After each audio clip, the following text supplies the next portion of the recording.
Nous allons corriger l'exercice 18 du chapitre 17, qui donne un exemple simple d'isomorphisme entre deux espaces de dimension 3. Donc l'application l'appelle phi, elle va de R2 crochet x dans R3, c'est-à-dire qu'elle prend en entrée un polynôme de degré plus petit que 2, et elle lui associe un vecteur à trois composantes. Donc la formule est la suivante, à un polynôme B on associe le vecteur de coordonnées P de 0, P' de 0, P de 1. On va montrer que phi est un isomorphisme, c'est-à-dire qu'elle est à la fois linéaire et bijective. Et on va essayer d'utiliser les théorèmes du chapitre 17. On va voir qu'on n'aura pas besoin de montrer entièrement qu'elle est bijective. Donc d'abord, on vérifie qu'elle est linéaire. Donc si on prend alpha réel et p et q, deux polynômes de R2 de x, on calcule phi de alpha p plus q.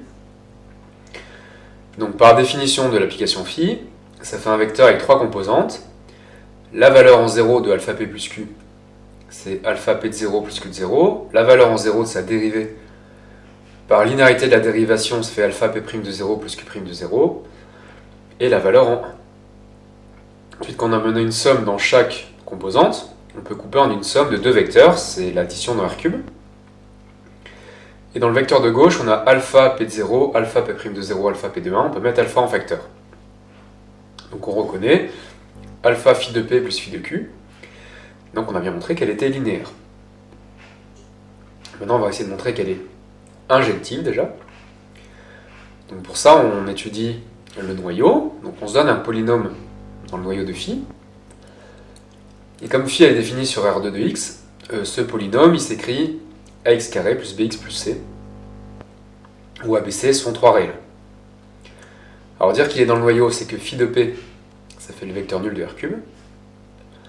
Alors phi de p, la première composante c'est p de 0, donc ça fait c. La deuxième composante c'est p' de 0, donc ça fait b. Et la troisième composante c'est p de 1, ça fait a plus b plus c. Donc ceci doit donner le vecteur nul. On trouve que a, b, c sont nuls, donc p est le polynôme nul. Donc là ça montre que le noyau de phi est inclus dans le singleton 0. Raisonnement habituel, le noyau de phi est un SEV, donc il doit contenir le vecteur nul. Et donc ker phi est égal au singleton 0. Donc ceci montre par théorème que phi est injective.